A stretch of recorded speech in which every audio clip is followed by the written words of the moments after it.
أعوذ بالله من الشيطان الرجيم. بسم الله الرحمن الرحيم. سورة المزمل. simore fi suddiɗo buumi coñci ɗum ko nulaaɗo muhammad sallallahu alayhi wa sallam eno jante e mayre makkiya tun wiyama ko makka nde telli nde tawi annabijo sallallahu alayhi wa sallam. Wi bismillahi en fuɗɗori inde allah arrahman on ko jom moƴƴere huuɓunde julɓe e keferɓe ɓen ka aduna. Arrahim kono ko jooma yurmede heeraninde mumini en tullakara. En toriki allahu ya allah okku en barki ko suumi kon eɗen inde makko allahumma amin. O wi ya ayyuhal muzammil, ko an yo suddiɗo buumiɗo coñci ma mojiɗo. ɗum ko annabijo allahu dalanimo qum immo ma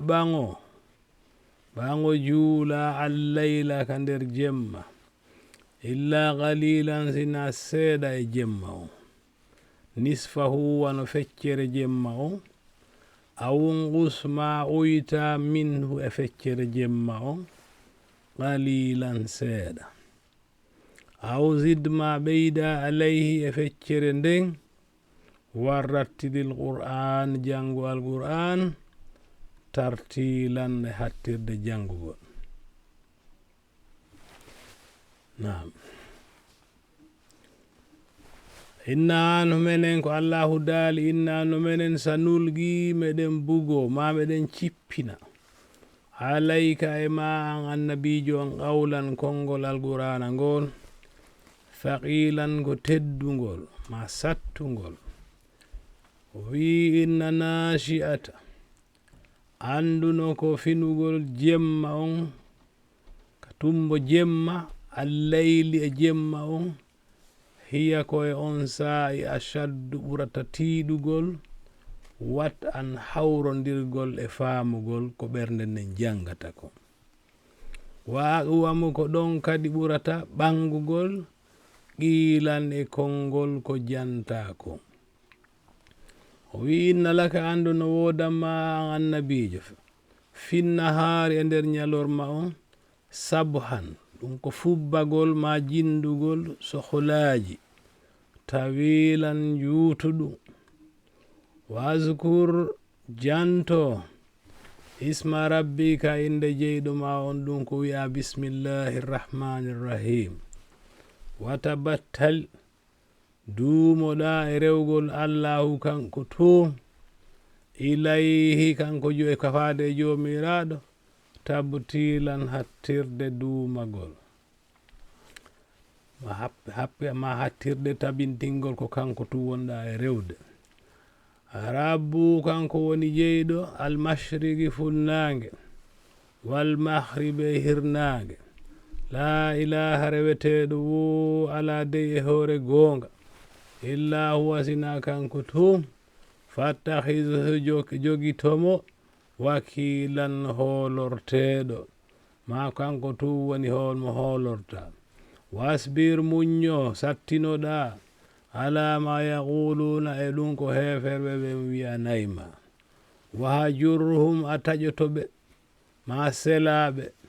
hajran taƴagol jamilan labangol hara waɗa ligere wo seluɓe wazarni accidam min jomiraɗo on wal mukazibina yeddoɓe allahu ɓe qulin na'ama jomiraɓe nemaji ma marɓe ngaluji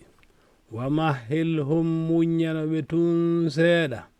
ma sabbanoɓe awi galilan seeɗa ni. O wi inna ladayna hino kala karaka amen ɗo ko allah woni daaɗude an kalan lette ma dumbirɗe wa jahiman e yiite sunnowe wa ta'aman e ñaameteeji za khussatin marɗi ñaande ma ɗeɗɗayɗi wa azaban e lette kadi aliman muusude. Yawma tarjufu ɗum ko janto ñande dillata ma dimboto al ardu leydi ndimu wal jibalu e pelle ɗen fof wa kanat laato aljibalu pelle ɗen nde ñande kathiban wano jaarendi mahilan ilori jaarendi sino ila allahu daali inna no menen arsalna men nuli ilaykum faade e mo rasulan nulaaɗo shahidan ko o seedi toytoɗo alaykum e hoore moɗon kama arsalna wano men nulirno non ila fir'auna faade e fir'auna men nuluno rasulan nulaaɗo ɗum ko annabi Musa fa asa woopima yeddi yamirore Allah nden fir'auna a yeddi an rasula nulaaɗo fa akhasnahu men nangitirimo kanko fir'auna akhzan nangal wabilan sattungal o wi fa kayfa tattaquna ene ko honɗum hayhulon Allah ma ko honno hulirton Allah in kafartum si on yeddi dey yawman ñalande yaj'alu nde wa'ata nde ñalande wa'ata alwildanu boboɓe ɓen shiban hara ko ɓe furɗuɓe yande wonata boboɓe ɓen shiban hara ɓe mari puri ko ɗum woni furɗuɓe asamawu hara kammu ngun mum fatiran ko tufotongu nde ñande ma feerowo bihi sabu sattude ñalande nde kana laato wa'aduhu fodore allahu nden dey maf'ulan belleti ko huwoto ɗum inna hazihi andude ɗi mujisaji wonaɗi e kontedi tazikratun ko ɗe waaju faman sha on mono yiɗi ittakhadha o jogito ila rabbihi faade dewal allahu ngal sabilan laawol moƴƴol inna rabbaka anduno jeyɗo ma o ya'lamu himo andi annaka wonde annulaaɗo Muhammad taqumu hiɗa immo daro ma hiɗa ɓaŋo naafa adna ko jaasi ma ko ɓadi min thuluthay layli e tataɓe ɗiɗi jemma on wa nisfihi e feccere jemma on ma wa thulusihi ma tataɓal jemma on wa taifatun an e fedde ma dental min alladhina e ɓen sahabaɓe ma'aka wonduɓe ma ɓe allahu no andi hiɗon immade naafa wa allahu anduno jomiraɗo yugaddiru himo e ɓana ma himo lima allayla jemma on wannahara e ñalorma o alima himo andi dey kanko jomiraɗo allantuhu suuhu wonde on wawata rewgol Allah jemma on fof fataba alaykum o jaɓani on non tububuye o wi faqrawu awa jange e nder julde nden ma e jangugol qur'ana ma tayassara kala ko newani on kon min alqur'ani alqur'ana alima allahu hino andi an sayakunu wonde aray harano woodi minkun e moɗo e nder moɗon marda nawnuɓe ma ñewɓe wa akharuna e woɓɓe goo kadi e nder mo yadribuna ko yahayɓe ma ko seteɓe fil ardi ka leydi yabtahuna hara hiɓe ɗaɓɓa min faddillahi e arsike allahu on wa akharuna hino woodi woɓɓe kadi hayn e nder mo yugatiluna ko ɓe haɓayɓe fi sabilillahi e laawol dewal allahu ngal fagrawu o filliti awa jange ma tayassara ɗum ko newani on minhu e alqur'ana on waagi muñinne dey assalata julde nde waatu itton ma totton a zakata zakka jawle moɗon ɗen wagridullaha ñawle allahu ardan ñamande hasanan moƴƴunde wama tugaddimu kala hunde ko ardinɗon ma ko e hikkinɗon yeeso li anfusikum fi wonkiji moɗon ɗin min hayrin e moƴƴereji tajiduhu on tawoyay ɗum ɗon dey indallahu ka allahu huwa ko ɗum woni ko sakki ɗon waɗɗon sadaka on hayran ko ɗum ɓuri moƴƴangol on wa azama e ɓuri mawnugol ajran joddima mbar jaari ko aaden waɗi sadaka kon ko ɗum mari ɓuri moƴƴugol ko ɗum mari joddi ko ɗum ɓuri mawnude joddi o wi wastahfirullaha insinane allah inna allaha anno jomiraɗo on dey gafurun ko o yaafotoɗo rahim ko yurmeteɗo en torki Allah yo yurmo en. Fi suratul mudaththir simore fi tiggiɗo disare ma wanare ha hingo kohojo nelaɗo kohojo annabijo kohojo men o wona e wowlere ɗo ɗum ko annabijo meɗen on wiyama koko wona wonɗen e jangude ɗo kon adi cippade arqur'ana on si feƴƴi ɗumaka iqra leyto o wi makkiya tun wiyama ko makka ɗum telli tawi annabijo sallallahu alayhi wa sallam bismillahi en fuɗɗori inde Allah arrahman on ko joom moƴƴere huɓude julɓe e keferɓe ɓen fof ko aduna ɗo tum arrahim kono ko jooma yurmede heraninde mumin en tullakara en toro Allah yo Allah hawrindin e ɓen Allahu daali ya ayyuhal mudaththir ko an yo suddiɗo wanare muɗum ɓum immo ma ɓaŋo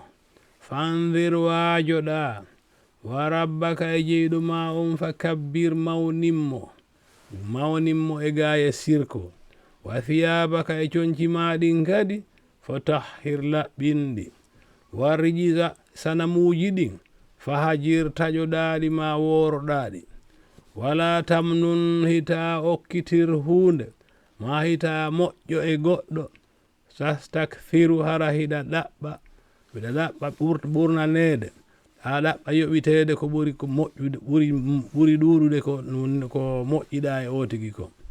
ko ta waɗu fiyo a yoɓite e juuɗe goɗɗo fiyo yoɓe ko ɓurɗa ɓuri ko okkuɗama kon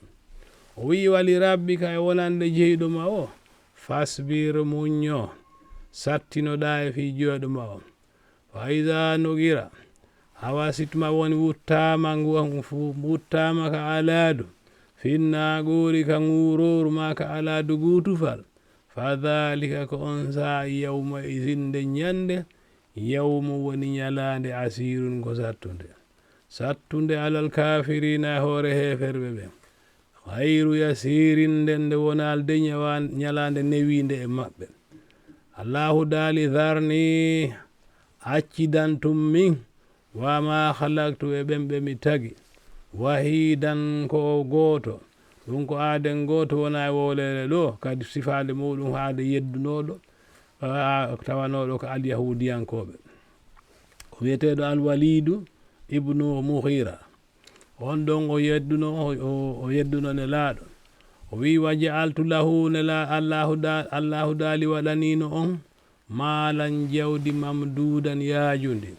wa banina o okkorino on aadenjo wa banina jiidi ɓiɓɓe shuhudan taweteɓe e mbatu ma jentanteɓe si seeditagol ti ɓe wowli hakke ko ɓe woni yimɓe ɓiɓɓe ɓe yimɓe ɓen faalete haari ko ɓe jentanteɓe si ɓe wowli wama hattu lahu yaajinammimo ma yanñammimo tamhidan hattirde yanñugol summa yatma o refti noon himo tamjino kanko an asida nde mi ɓeydantamo Allahu daari kalla kono mi ɓeydantamo innahu pelleddi kanko on walidu kana ko laatike innahu kana o laatike sawrhiguhu no laatinoke kan ɗon le ayatina wonande alqur'ana ma ayeji amen ɗen ani dan ko o saliɗo e nanugol gonga sawrhiguhu Allahu wi mi faway e hoore makko saudan lette sattude ma teŋuɗe ƴawgol no wawi ƴawgol ko satti innahu pelleti kanko walidu fakkara o miijitinoke fenande wa gaddara o eɓɓindi wa qutila o lettama non kayfa gaddara no o eɓɓirno non fenande makko nde thumma qutila refti o lettama kayfa gaddara wano o eɓɓirno non fenande makko nde thumma nazara refti o ndaari geece yimɓe makko ɓe thumma abasa refti o ñirɓini yeeso makko ngo wa basara o dummini thumma adbara refti o hucciti e keferaku makko ngu wastakbara o mawnintini jokkugol nelaɗo fa qala o wi in haza o alqur'ana ko wona wowlede wonali illa sihirun sina mbileyagal tun yutharu korona ɗum ma eggina ɗum eko feƴƴuno in haza ɗum wonale illa qawlu sina konngol albashari neɗɗanke tu allahu daali sa uslihi kono mi naaday on wowluɗo ɗum sagara e nder yiite muncowe ƴiye allahu daali wama adraka ko honɗum aldinayma noon ma sagaru ko honɗum woni ngen yiite muncowe ƴiye aade o wi la tubugi ngen accata nge heddinta nge luttinta wala tazaru e ɓandu aaden ɗum wala tazaru nge accata hay hunde lawahatun ko ñortowe dey lil bashari o ñortay ɓandu tagaɗo ndu alayha hino e nge yiite tisata ashara sappo e jeenayo malaikaɓe aynuɓe nge wallahu daali wama jaalna men waɗali noon ashaban neri yimɓe renoɓe yiite ngen ɓen illa malaika tan sina ko malaikaɓe wama jaalna men waɗali iddatahum limore maɓɓe nden illa fitnatan sina fitinaji ma jarrabuye lilladhina wonande ɓen kafaru yedduɓe liyastaygina afiyo yanane ma yo hoolo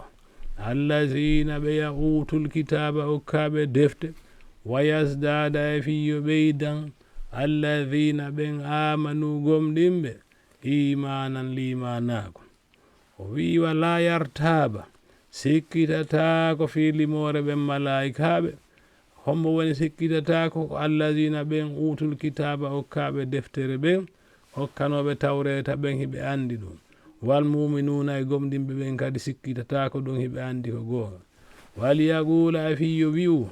allazina ɓen fi gulubihim ɓe woni e ɓerɗe mum ɗen mara ɗum nawnare nden nawnare ko keferaku ma sikkitagol wal kafiruna e yedduɓe ɓen ɓe wiya honɗum ɓe wiya madha ene ko honɗum aradallahu allahu on faandori bi hadha e nde limore masalan e misal muɗum o wi kadhalika ko wano noon yudillullahu allahu majjinirta man yashau omo o muyani wayahdihi mo fewna kadi man yashau omo o muuyi fewnugol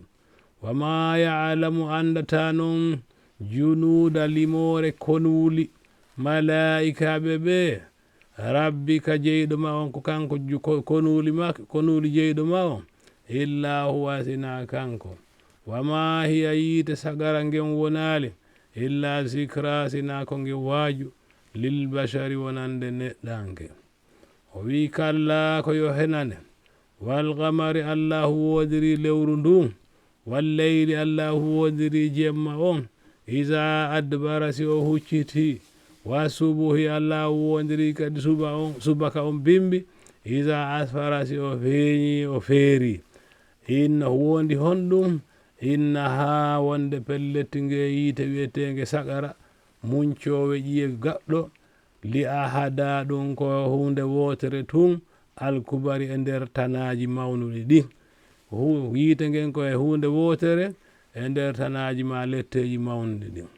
nasiran ko nge waajo lil bashari wonande neɗɗanke nanowo waajo liman sha wonande on mono yiɗi min kun e moɗon an yataqaddama nde o yaccoto ma o ardina kuuɗe moƴƴe aw yata akhara ma o nenno e waɗugol ko boni ko allahu daali kullu nafsin kala wonki dey bima kasabate ɗum ko ki faggi rahina ɗum ko ki defiti ɗum ma ko kanki rondoto ɗum illa asabal yamin sina yimɓe jomiraɓe ñamoɓe fi jannatin ɓen ɓe wona e nder aljannaji yatasaaluna haray ɓe landodira nder ton ɓe landodira honɗum anil mujrimina fi bakkon ɗimɓe ɓen bonnaynoɓe aduna ɓen ɓe lando masalaka kum ɓe wiya ko honɗum naadi ɓen ɓen yeddunoɓe fi sagara e nder nge yiite muncayge ƴiye gaalu yeddunoɓe ɓen jaabo lamnaku menen men laatanoki minal musallina jeyaɓe e juulaynoɓe ka aduna allahu akbar walamnaku men laatanoki kadi nut imu himen ñamminayno al miskina miskinɓe ɓe ala jawle ɓe wa kunna men laatinoke tun nahuudu himen jumpude mamen wowla haalaji pono pana mal haidina wondude e jumpoɓe wowloɓe haalaji pono pana wa kunna men laatino ke nukazibu himen yeddayno biyawmiddini fi ñalande joddi dina ka hatta atana ha arinon e amen alyaqinu yananede nden ma hoolagol ko goonga o wi fama tanfa'uhum nafataɓe yeddunoɓe ɗum shafa'atun tefowo asafi'ina tefo e nder tefoɓe ɓen nama tefore tefoɓe ɓen nafataɓe yeddunoɓe fama lahum ko honɗum heɓi ɓen anitta sikrati e gaye wajitagol muridina kamɓe ko ɓe ɗurinoɓe ka annahum harsi hiɓe wa'uno wasi kamɓe humrun ko ɓe babbi mustanfaratun giirinaɗi ma raɗaɗi ma ɗenƴinaɗi mono yi farrat ɗinno doga min asfaratin kulle burure wasi kulle burure huli joni wano ngayuri hiɗe dogira wano non bal ko woni goonga yuridu kono faandi kullum ri'im kala neɗɗo min hun e maɓɓe an yutande o okkete suhufan ɗeri deftere munasharatan windande ma fontade kalla kono yo henane bal ko woni goonga la yakhafuna ko ɓe hulata al akhirata ñalande lakara kalla kono yo henane innahu wonde o alqur'ana dey tasikratun gonde waaju faman sha on mo allahu muyani zakarahu o jangande wama tazkuruna on jaɓata waaju on illa an yasha allahu sinasi allahu o muuyi tigi yo jaɓu waaju on huwa ko kanko jomiraɗo woni ahalu taqwa hanuɗo hulede kanko woni hanuɗo hulede wa ahlul mahfirade kanko woni jooma yaafagol suratul qiyama simore fi ñalande dargal hino jante ɗo makkiyatum wiyama ko makka nde tellinde tawi annabijo bismillahi en fuɗɗori inde allahu arrahman on ko jooma yurmede e moƴƴere huɓude julɓe e kefere ɓen fof adna ɗo arrahim kono ko jooma yurmede heraninde mumini en tul lakara eɗen toro allahu yo allahu tawnu en e ɓen yurminaɓe wi la uqsim allahu wondiri bi yawmil qiyamati ñalande dargal wala uqsimu allahu wondiri kadi bin nafsi kiwonki allah wamati felito tooki felayki hoore mum aya hasibu ene hara jikku ma sikku al insanu aaden on ma neɗɗanke allah najma wonde men moɓediroyta isamahu ƴiye makko ɗen tuma o maayi o ñoli bala pellettina goonga ɓe sikki fenande allah o ɗaali gadirina ko men wawɓe ma taganaɓe ala an nusawiya e fotidirgol bananahu ko guƴe kolli maɓɓe ɗi bal ko woni goonga yuridu kono faandi al insan neɗɗanke on liyafjura nde o bonnata amamahu ɗum ko woni yeeso makko ma ñalande lakara himo bonnude joddi makko ndim yasalu himo lando ayyana ko honde tuma woni yawmul qiyamati ñalande dargal nga allahu daari fa iza baraga tuma purdiloyi albasaru gite ɗe wa khashafa tuma weñi ma wirni alqamaru lewru ndum wa jumia tuma rendina ma ɓomoɓe jira ashamsu ndange ngen wal gamaru e lewru ndum yaqulu wiyay nde ñande al insanu neɗɗanke on yawma idin e on saa'i o wiya ayna ko honto woni almafarru dogirgal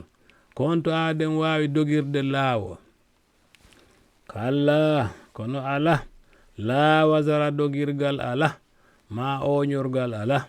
ila rabbika ko faade dargal jeeɗuma on yawma idin nde ñande almustaqarru won ñiɓirde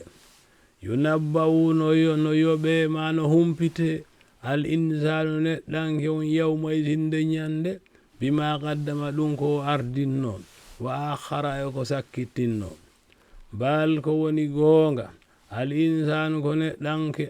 ala nafsihi e hoore kuuɗe makko de basiratun ko o yi'owo ɗum wala walga haysi o ferike ma o werlike ma azirahu gantoji makko haysi nde ñande o jonni excuse ji hayno o waɗa ko moƴƴi ko o yiyayɗo kuuɗe makko ɗen la tuharrika allahu dalani laaɗo hayti a dillinaali ma haysi a yawnaki bihi e jangugo alqur'ana on haysi a hawjinaali lisanaka ɗengal maangal harisi saydna jibril no cippinde wahay on nelaɗo fillitoto hara hiɓe hawji jogitagol aya o allahu dalani ɓe on la tuharrik haysi a dillinirali haysi a yawnaki bihi alqur'ana on lisanaka ɗengal maangal litajala fiya hawju bihi e jangugo alqur'ana o haysi a waɗal ɗum sabu allahu daali inna alayna andu ko amen woni jam'uhu rendingol o alqur'ana wa qur'anahu e dogingol jangingol ma mayre fa iza qaranahu simen jannima nde simen janginima alqur'ana o ɗum ko fewndo saydna jibril janginayma fattabi'i haray jokku tun heɗoɗa qur'anahu jangugol saydna jibril ngo thumma inna alayna refti ko kay amen ɗo woni bayanahu ɓangingol famingol ma nde famingol ma qur'ana o kala ko gonga bal ko woni gonga to hibbuna ko onon neɗɗanka hiɗon yiɗi tun al ajilata ko yaawi moƴƴere ko yaawi kon aduna ɗo watazaruna kono hiɗon acca non al akhirata ko sakkiti kon laakara ma hiɗon néglisa ɗum ɗon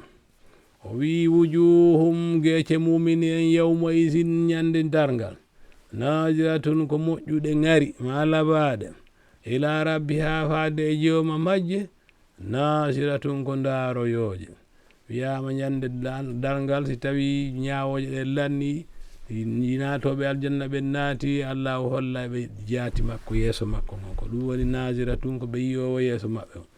wujuhun gece heferɓe ɓen yawma isin nde ñande basiratun ko ɗe ñirɓiniɗe ma ko ɗe niɓɓituɗe tazunnu hiɗe yananama hiɗe sikki kono sikke na sikko sikke fellitugol an yuf'ala wonde waɗete biha e majje kanje geece keferɓe ɓen waɗete e majje faqiratun lette mawnuɗe ma masiba kala ko yo henane iza balaghat suma wonki mayowo on hewti an adaraqiya kada ɗidande makko si wonki mayowo on hewti kada ɗidande makko waqila o wiyanema man raqin ko homɓe woni moccoɓe ko hombo wodi moccowo coora moccowo fi dikkugol wazanna hara himo jikka ma himo yanana annahu wonde kanko on mayowo alfiragu joni o hewti e seedugol aduna waltaffat ñande takkidirte ma haɓɓidirte assaaqu koyɗe aɗen ɗen koyngal bissaagi e hoore koyngal ɗe falide ɗe haɓɓidire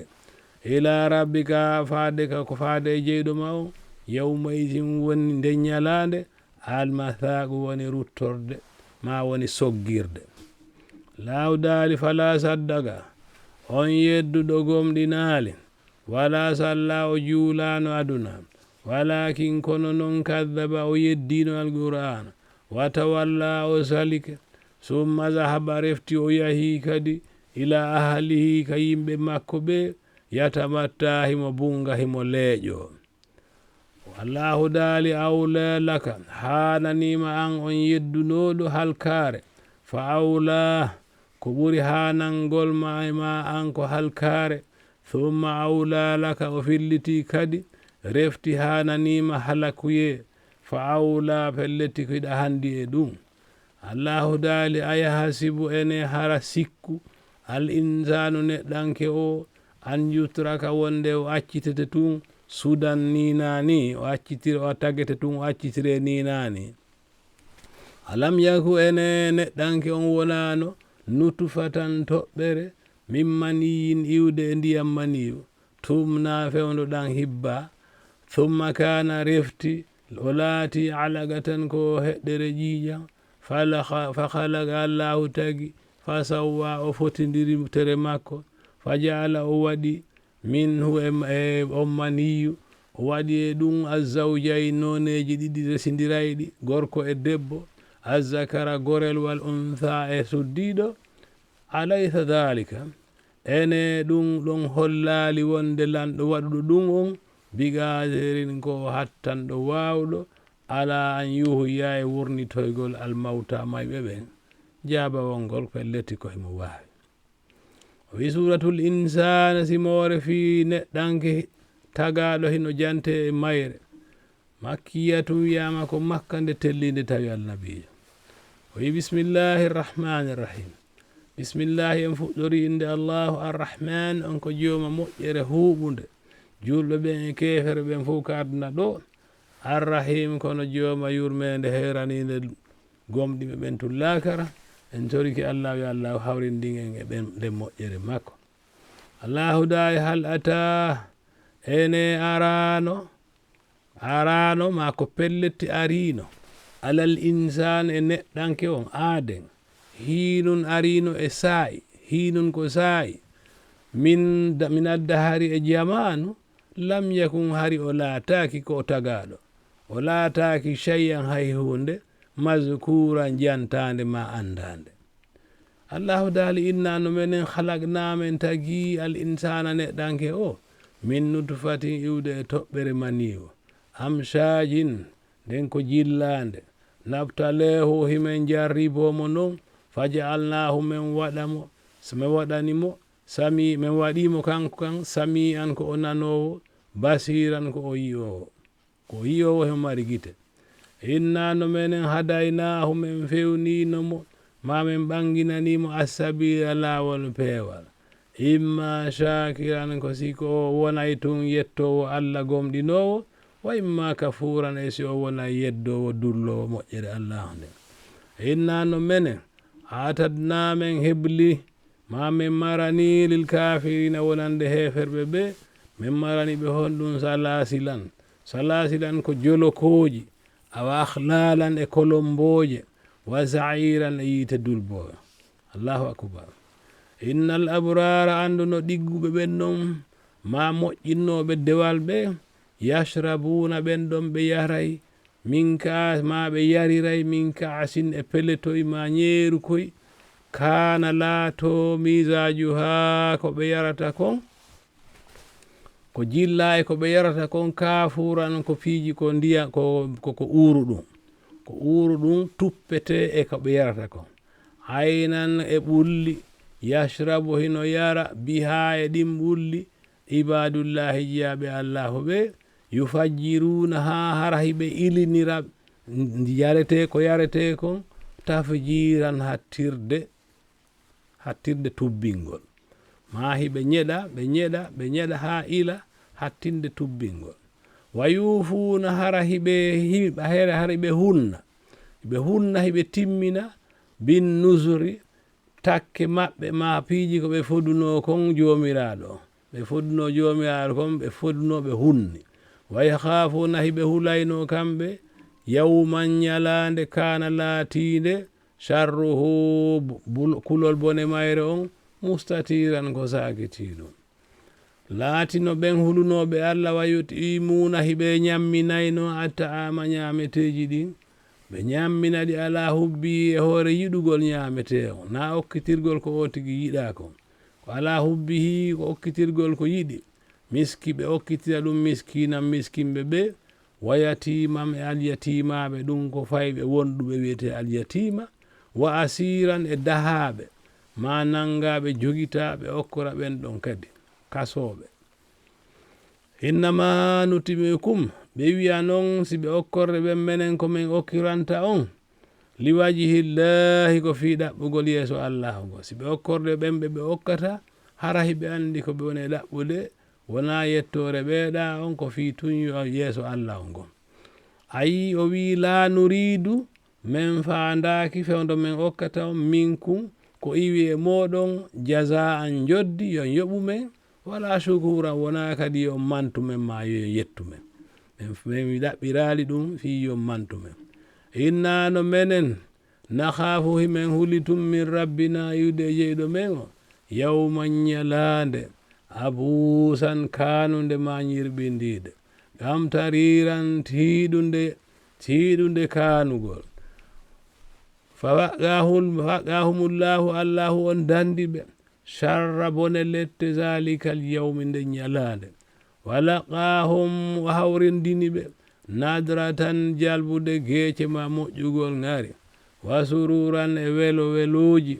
wa jazahum o yoɓiɓe bima sabaru sabu ɗum ko ɓe muññinoɓe sattini e dina kam o yoɓiɓe honɗum jannatan aljanna wa hariran e coñci dimino wiye harir mutakina hara ko ɓe tooliɓe ma tuginiɓe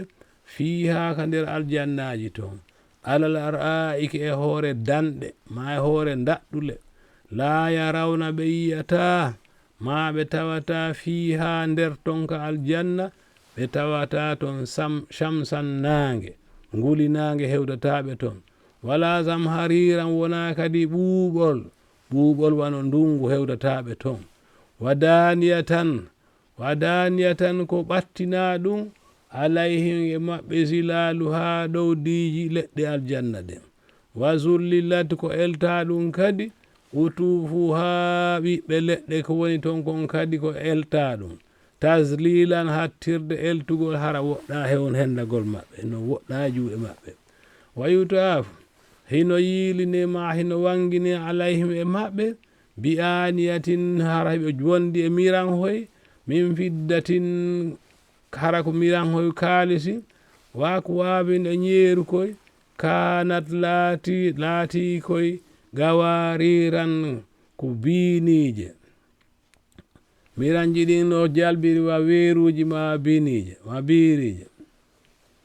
gawariran ko biinije wayatufu hino wango alayhi maɓɓe wildanun sukaɓe mukhalladuna luttoɓe e cukako isa ra'aytahum si atini ɓen hasibtahum a jikkay kamɓe lulu an ko ɓe kange laaɓuɗo manthuran sakitaɗo wa isa ra'ayta si a yii summa refti thamma hino ka aljanna ton ra'ayta tina na'iman nemaji wa mulkan e jeyal laamu jomiraɗo kabiran mawnungal ma yajungal alihim suddaji maɓɓe ɗen fiyabu ko coñci ɗatuɗi sundusin e bagi ɗatuɗo bagi harir hudurin hara ko haakojo mbadi makko wa istabraqin e sewɗe wa hullu hiɓe ɓorno asawira mulle juuɗe ma mulle maɓɓe min fiddatin hara ɗum kadi ko kaalisi wasagahum yarnayɓe rabbuhum jeyɗo ɓe o sharaban jaran tahuran laaɓuɗam inna haza andu ɗine maji kontaɗi ɗo kana ɗum laatike lakum foy moɗon jaza an ɗum ko joddiji wa kana laatike sayukum baraji dewal moɗon ngal mashkuran ko jaɓaɗum ma ko yettini ɗum inna no menen nahnu ko menen woni nanzalna men jippini alayka ema an annabijo men cippini alqur'ana on jangetede nde tanzilan cippingol aya ɓawo aya fasbira wa muññotun li hukmi rabbika fi ñawore jeyɗo ma o wala tutihita ɗofto dey minhum e ɓen yedduɓe aathiman bakkon ɗimɓe ma bonnoɓe aw kafuran ma yedduɓe allah wazkuru janto isma rabbika inde jeyɗo ma o bukratan bimbije ɗen wa asira e kikije ɗen wa min alleyli e ka jemma fasjudu lahu juulanmo sujjanamon wa sabbihu subu hinnanomo e laylan jemma tawilan juutuɗon inna haulayi anduno ɓe yimɓe yedduɓe yuhibbuna hiɓe yiɗi tun al ajilata ko yacci kon moƴƴere aduna nden wayasuruna hara ɓe acca ɗon hiɓe yejjita warahum yeeso maɓɓe on ɗum ko laakara yawman ɗum ko ñalande thaqilan ko sattunde nahanu allahu daali ko menen halaqnahum men tagiɓe wa shadatna men sembinima men tiɗini asrahum tere maɓɓe ɗen wa iza shi'na si tawno men moyino baddalna men lontinayno amthalahum yeruɓe maɓɓe tabdilan hattirde sansidirgol ma battigu inna hadhihi anduno nde simore tazikratun go nde waaju faman sha'a o mo yiɗi attahaza o jogito ila rabbihi faade jeyɗo mo on sabilan laawol ruttorde wama tasha'una kono non on yiɗata rewgol ma on on yiɗata on faalatake on yiɗata rewgol allahu on illa an yasha allahu sinasi allahu muyani on ɗum